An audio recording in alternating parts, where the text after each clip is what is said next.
William James ini punya pandangan tentang identitas. Menurut dia, identitas dalam diri seseorang itu bisa ada 3 jenis yang bisa saling berbeda.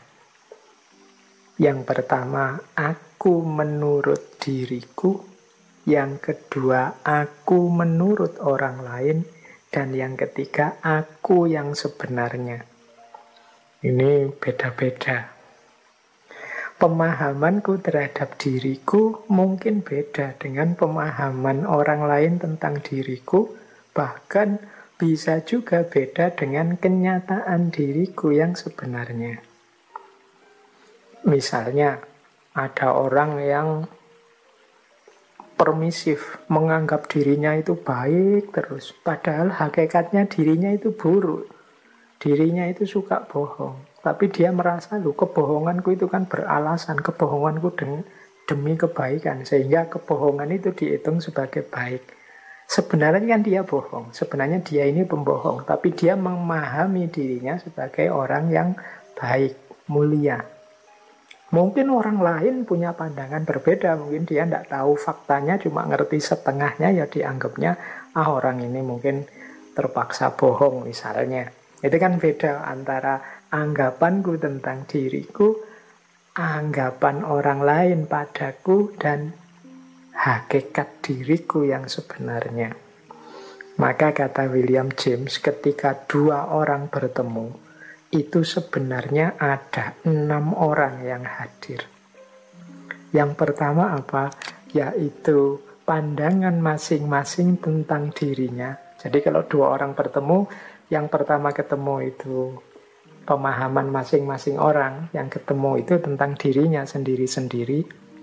Kemudian 2 lagi yang ketemu adalah pandangan masing-masing tentang yang lain. Pandanganku tentang dirimu dan pandanganmu tentang diriku. Ini kan 2. Dan yang ketiga, hakikat yang sebenarnya dari diri masing-masing. Itu kan 2 lagi, berarti 6. Jadi kalau kita ketemu 4 mata, itu sebenarnya yang ketemu tidak 4 mata, tapi 12 mata. Jadi yang 2 orang pertama ini, aku menurut diriku masing-masing. 2 orang kedua, aku menurut masing-masing kita menurut orang lain. Dan yang ketiga, aku yang sebenarnya. Ini masing-masing kan 2, jadi 6. Matanya 2, jadi 12. Jadi pertemuan 4 mata itu sebenarnya pertemuan 12 mata. Jadi ini menurut William James. Jadi kalau teman-teman nanti berefleksi, memahami diri, coba didalami lagi.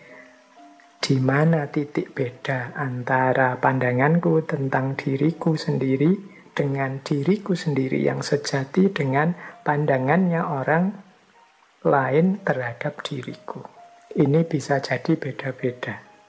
Nah, menarik kalau teman-teman bisa mengajak teman yang lain, misalnya punya teman akrab, diajak berefleksi tentang diri masing-masing. Kira-kira menurutmu aku itu seperti apa sih? Kalau menurutku aku itu seperti ini, kalau menurutmu sama enggak seperti itu? Nah, nanti tinggal dilanjutkan sebenarnya aku itu seperti apa. Jadi bisa sesama sahabat mungkin saling membantu mengenali diri. Kalau dalam ilmu psikologi itu tentang pengenalan diri itu kita dikenal ada 4 wilayah. Ada wilayah yang terbuka, ada wilayah yang tersembunyi, ada wilayah buta, dan ada wilayah yang tidak diketahui. Jadi ada wilayah open, ada wilayah blind, ada wilayah hidden, dan ada wilayah unknown. Wilayah open itu, wilayah yang terbuka itu sesuatu yang orang tahu, aku juga tahu. Misalnya, saya itu cerewet. Aku tahu aku itu cerewet. Orang lain juga tahu kalau kita itu cerewet misalnya. Nah, ini I know. Others juga know. Tapi ada wilayah yang hidden, tersembunyi. Wilayah tersembunyi itu yang aku tahu, tapi orang lain tidak tahu. Misalnya kita sendiri di kos. Aku tahu, aku itu kalau bangun tidur mesti kesiangan. Tapi karena aku di kos sendirian, tidak ada yang tahu. I know. tapi others don't know. Nah, ini namanya wilayah hidden. Ya nanti kalau kita ceritakan ke orang lain jadi tahu. Ada wilayah blind. Wilayah blind itu wilayah buta yang kita tidak melihat itu. Ini wilayah yang I don't know. Aku tidak tahu. Tapi others know. Orang lain tahu. Ini untuk hal-hal yang tidak kita sadari. Misalnya kita itu mudah tersinggung kalau pas lapar misalnya. Kita mungkin tidak perhatian dengan itu. Pokoknya tidak sadar saja. Kalau lapar kita tersinggungan misalnya. Nah, ini orang lain mendeteksi. Wah, anak ini kalau lapar mengerikan ini. Kita tidak tahu. Orang lain tahu. I don't know. Tapi others know. Itu namanya wilayah blind. Nanti ada wilayah unknown. Wilayah unknown itu orang lain tidak tahu. Aku juga tidak tahu. Ini perlu pendalaman untuk menggali. Yang mungkin perlu waktu juga untuk mengenali. Ternyata aku ini, bisa itu, punya kualitas ini. Itu wilayah unknown. Ini kita perlu kontemplasi, perlu refleksi lebih dalam. Boleh nanti kalau ada teman, ada sahabat saling menilai, saling, kalau yang sudah punya pasangan mungkin bisa suami istri atau teman sakos yang di kamar itu saling mengenali diri. Jadi coba ditulis ya yang kamu ngerti tentang aku. Nanti aku nulis yang aku ngerti tentang kamu. Nanti saya juga nulis aku tentang aku, kamu nulis juga tentang dirimu. Nanti kita cross check sehingga kita bisa mengidentifikasi mana yang open, mana yang hidden, mana yang blind. Nah setelah itu monggo masing-masing melakukan muhasabah, refleksi, kontemplasi sendiri-sendiri untuk menggali siapa tahu ada wilayah yang unknown, yang tidak diketahui. Ini salah satu jalan kita untuk memahami diri, mengenali diri, membangun identitas. Baik, jadi itu isu yang lain dalam kita memahami diri, mengenali diri, membangun identitas diri. Kita lanjutkan. Nah, penting juga saat kita melakukan self-identity, ada isu lagi yang banyak ditekankan oleh para filosof, yaitu terimalah diri kita sendiri. Mari kita menjadi diri sendiri. Ini menjadi isu di banyak hal. Misalnya ada kalimat dari Lao Tzu itu. Misalnya, angsa itu tidak perlu mandi untuk membuat dirinya putih. Demikian juga engkau tidak perlu melakukan apapun, engkau hanya perlu menjadi dirimu. Nah ini kalimat dari Lao Tzu. Jadi berarti apa? Memahami diri itu bukan kok terus menipu diri. Tapi yuk jadi diri kita sendiri saja dulu. Kita pahami potensi-potensi, kelebihan-kelebihan kita. Dan itu yang kita hidupkan. Jangan takut atau jangan banyak terpengaruh oleh hal-hal di luar diri sampai kita melupakan hakikat diri kita yang sejati. Jadi the snow goose need not bath to make itself white. Neither need you do anything but be yourself. Jadi angsa itu tidak perlu mandi untuk membuat dirinya jadi putih. Demikian pula engkau tidak perlu melakukan hal-hal yang lain, tapi hanya jadilah dirimu sendiri. Dan ini dikuatkan oleh Dr. Seuss. Ini tokoh yang bolak-balik sering kita singgung ya di bulan yang lalu. Kata beliau begini, jadilah dirimu sendiri. Katakan apa yang engkau rasakan. Karena mereka yang keberatan tidak menganggapnya penting, mereka yang menganggapnya penting tidak keberatan. Maksudnya apa? Yuk kita jadi diri kita sendiri saja. Tidak usah terlalu peduli dengan komentarnya orang. Orang yang peduli dengan kita itu tidak akan banyak berpikir, dia pasti menerima apa saja yang kita lakukan, kita katakan. Sebaliknya, orang yang tidak peduli dengan kita, dia tidak akan mau berpikir dalam tentang apa yang kita lakukan, apa yang kita katakan. Jadi, berarti apa? Tidak usah tergantung pada komentarnya orang. Tidak usah tergantung pada pikiran-pikirannya orang yang tidak selalu relevan. Mari kita jadi diri kita sendiri. Dan kita menyampaikan apa yang ingin kita sampaikan. Kita diam kalau memang tidak ingin bicara. Pokoknya kita hidup sesuai keinginan kita menjadi diri kita sendiri. Ini mirip seperti pepatah. Jadilah diri sendiri sesuai yang kita inginkan. Karena orang yang suka kepada kita tetap akan suka kepada kita apapun yang kita lakukan, apapun yang kita jalankan. Sebaliknya orang yang tidak suka pada kita tetap akan mencari celah-celah untuk menyatakan bahwa kita salah, kita keliru, apapun yang kita jalankan, apapun yang kita lakukan.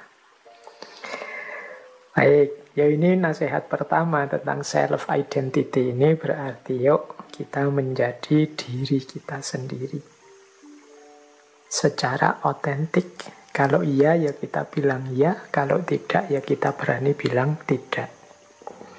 Prinsip pertama. Prinsip kedua dari self-identity adalah, jadi ini membangun identitas diri.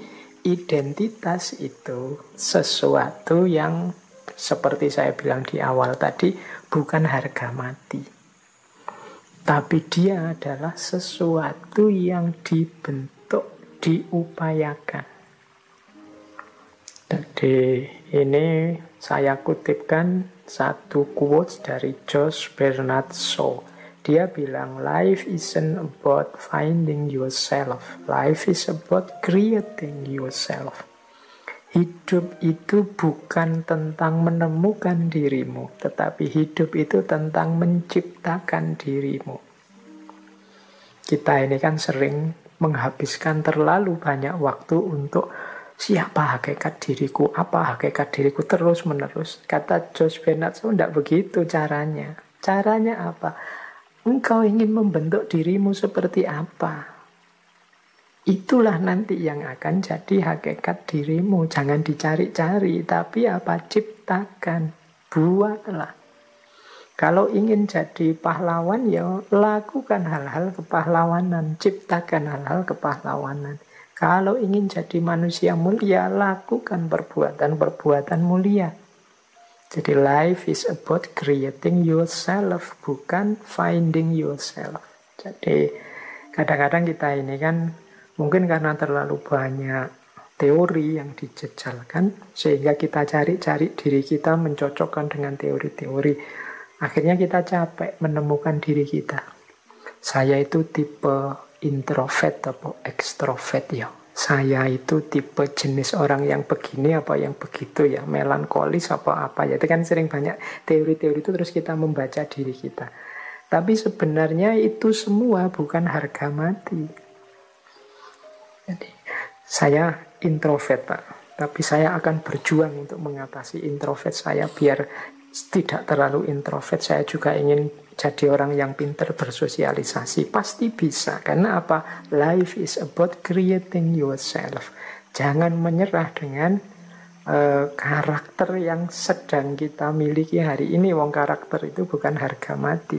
Dia sesuatu yang bisa kita ciptakan, kita hidupkan, kita biasakan.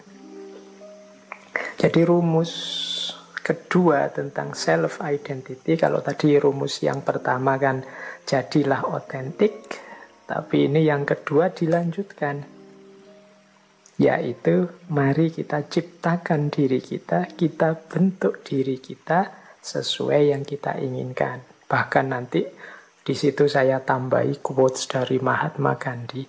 Beliau menegaskan, a man is but the product of his thought.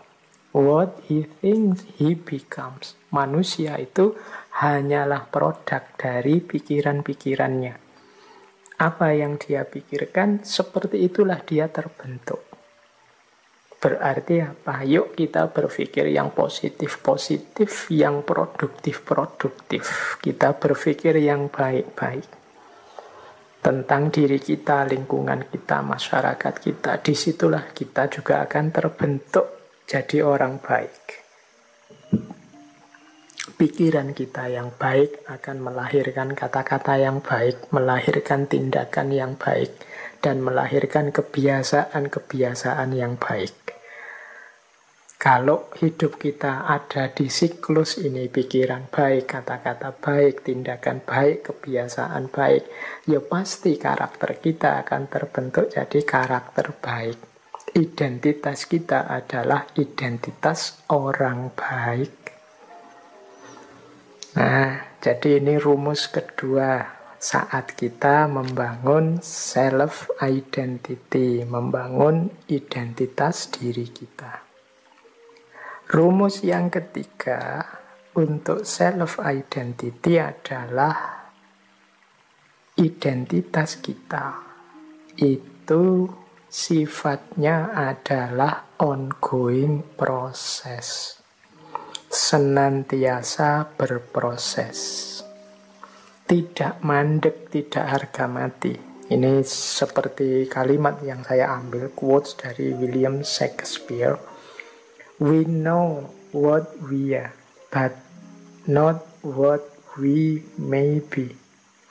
Kita tahu siapa kita sekarang, tapi kita tidak tahu what we may be. Apa kita, siapa kita nantinya. Jadi berarti apa? Ya saya sekarang seperti ini, diterima saja. Tapi kan besok bisa jadi berubah. Asal kita rancang sejak sekarang. Nah itu identity. Iya sih saya sekarang orangnya pemalu, pendiam, introvert. Suka negative thinking misalnya sekarang.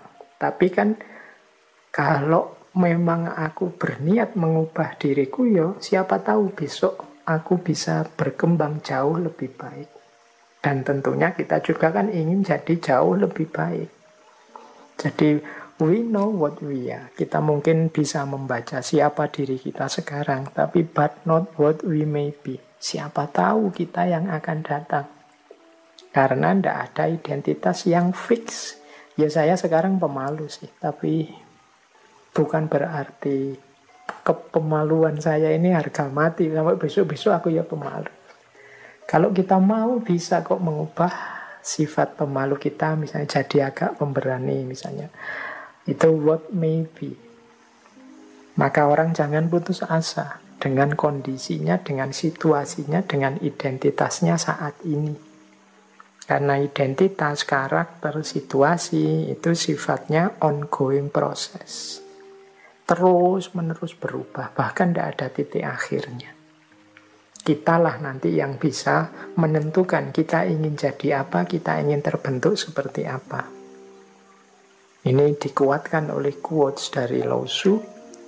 When I let go of what I am, I become what I might be.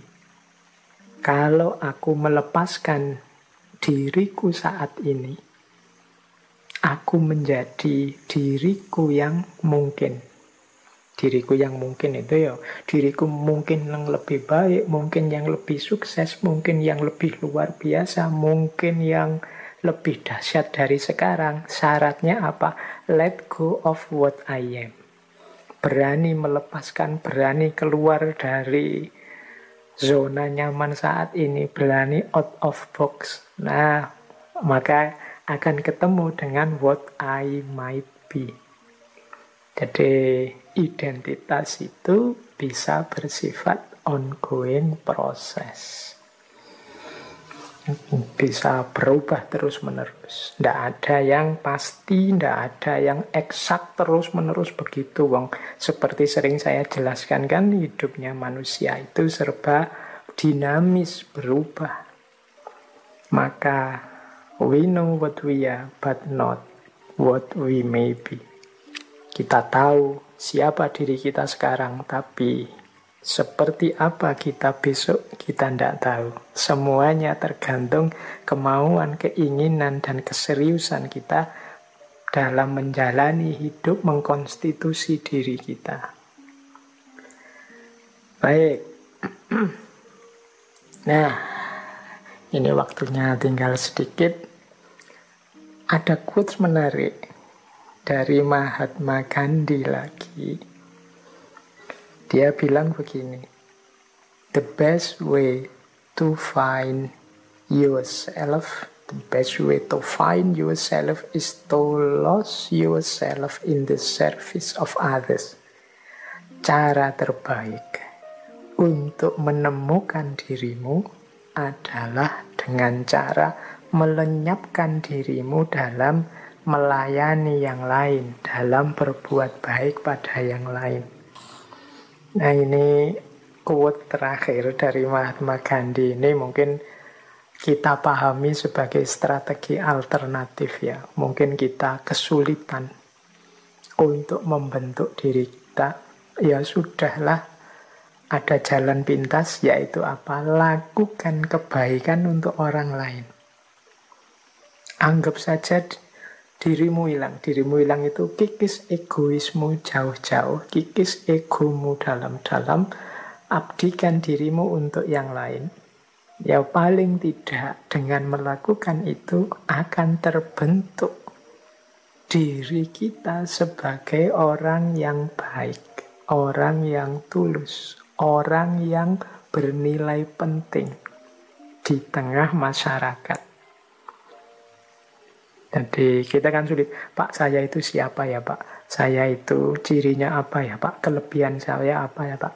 Kekurangan saya apa ya Pak? Kita kan sering begitu, terus capek membaca buku kiri kanan. Sudahlah, kalau tips dari Mahatma Gandhi, lakukan saja kebaikan-kebaikan semampumu.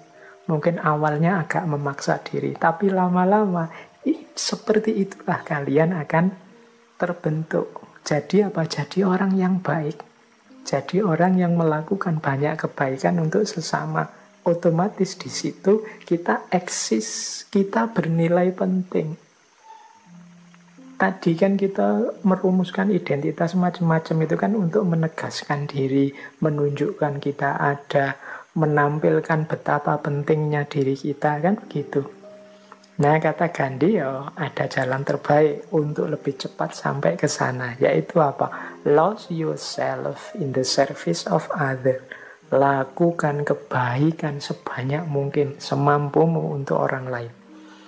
Otomatis nanti lama-lama terbentuklah identitas dirimu sebagai orang yang baik. Tampillah kalian eksis sebagai orang yang baik.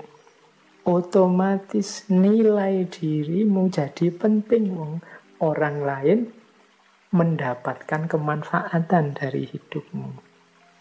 Jadi ini jalan praktis dari Mahatma Gandhi. Kalau mungkin di antara teman-teman yang kesulitan melakukan konstitusi diri, identifikasi diri yang mendalam, rumit seperti para filosof, ya sudahlah, teman-teman punya konsep kebaikan apa, ngerti yang baik-baik apa, paham yang bisa dilakukan apa, lakukan itu semaksimal mungkin.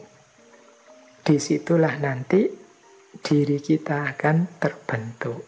The best way to find yourself is to lose in the service of others. Terakhir, ini tak tambahi satu lagi, kalau tadi alternatif dari Mahatma Gandhi, ini ada lagi satu alternatif dari Maulana Rumi.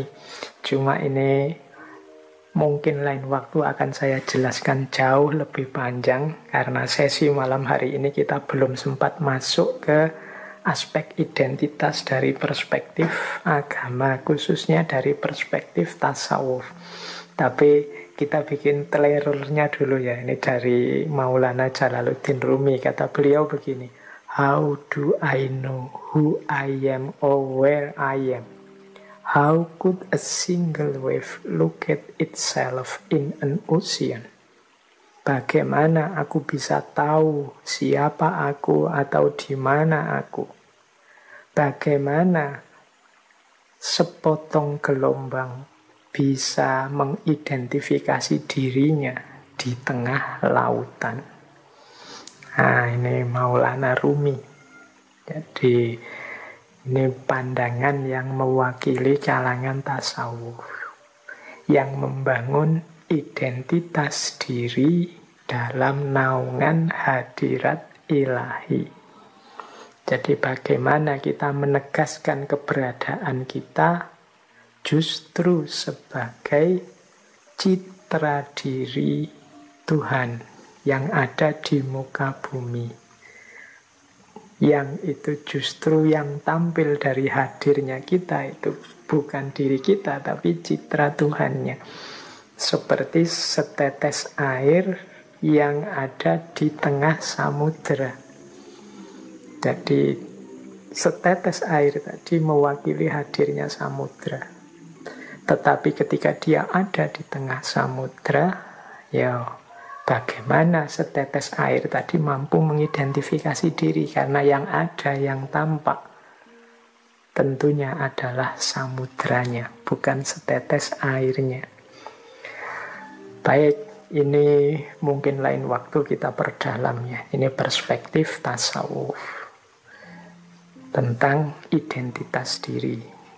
Kemudian sebelumnya tadi perspektifnya Mahatma Gandhi tentang identitas diri. Bagaimana kita temukan identitas diri dalam pengabdian dan kebaikan. Selain banyak perspektif lain tadi ya kita obrolkan dalam waktu kurang lebih 2 jam. Saya kira itu ya teman-teman.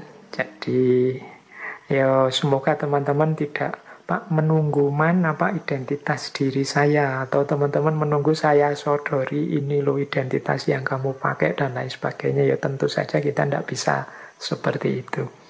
Teman-teman, hari ini saya menyampaikan beberapa perspektif saja, beberapa alat saja, termasuk tadi ada cara-cara, tips, termasuk bagaimana bersama teman menggali identitas diri dan lain sebagainya. Untuk selanjutnya monggo dipraktekkan yang memang mungkin dan relevan. Sedikit-sedikit semoga bisa meningkatkan kualitas diri kita.